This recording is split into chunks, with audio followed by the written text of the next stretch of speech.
One thing we mustn't forget, or we can't escape, is that football is just a representation of what's going on in society. So we've got racism in society, we've got racism in this country, and we have to acknowledge that and face up to it.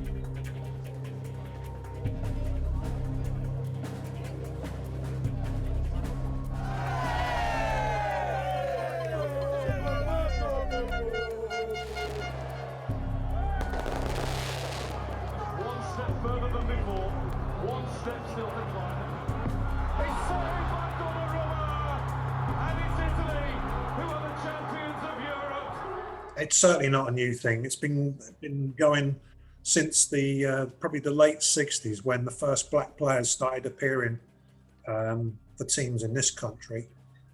It grew in the 70s, and then in the 80s it was terrible.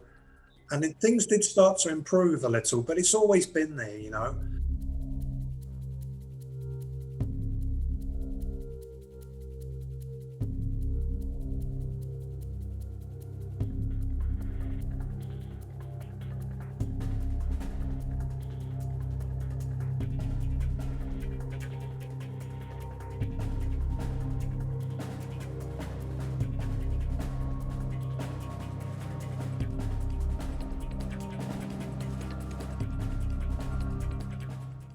My first thoughts this morning are immediately with the boys that have done so well for us, and the players have had an incredible togetherness and spirit, which I think has brought so many parts of our country together. For some of them to be abused is unforgivable, really, and it's just not what we stand for.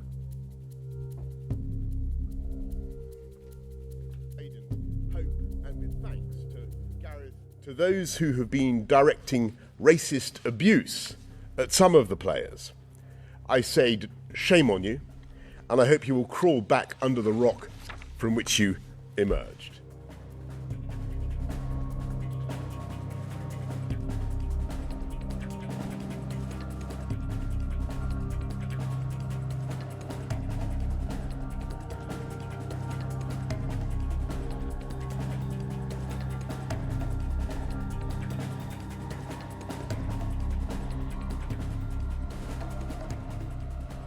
Players now, I think, have had enough. Tyrone has quite clearly had enough, and he's speaking the truth.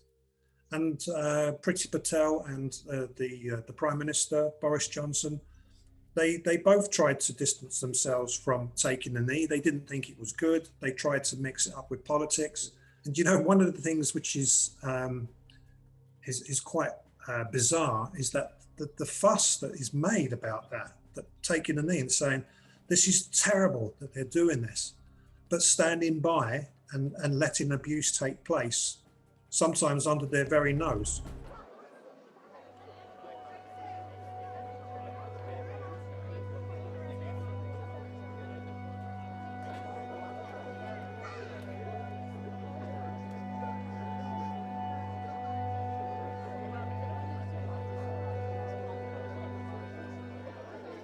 I've got mixed race kids. I'm a local girl. I think it's disgusting the way the government treat black people in this like it's absolutely nothing, encouraging them to be vile and think against black people. It's just disgusting. I'm just here to give my support to a movement that I believe in, that everyone's equal.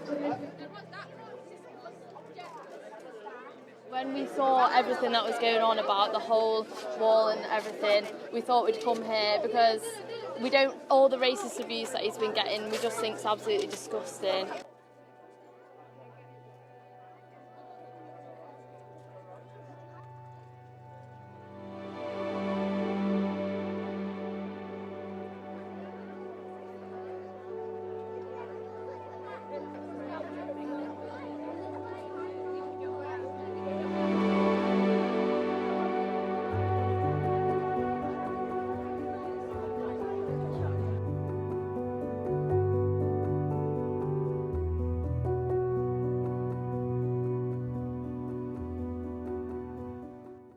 I mean, things will change, I think, for the better when eventually gay footballers can come out and, if they want to, and admit that they are gay, and they'll be accepted.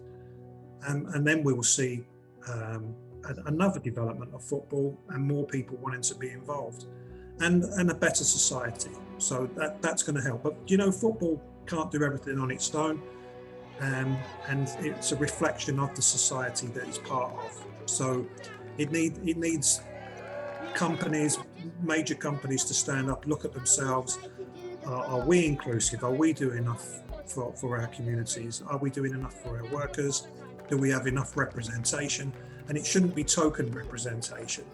It should be real positive moves, and then opportunities for progression within those organisations. So it's something we've all got a part to play in.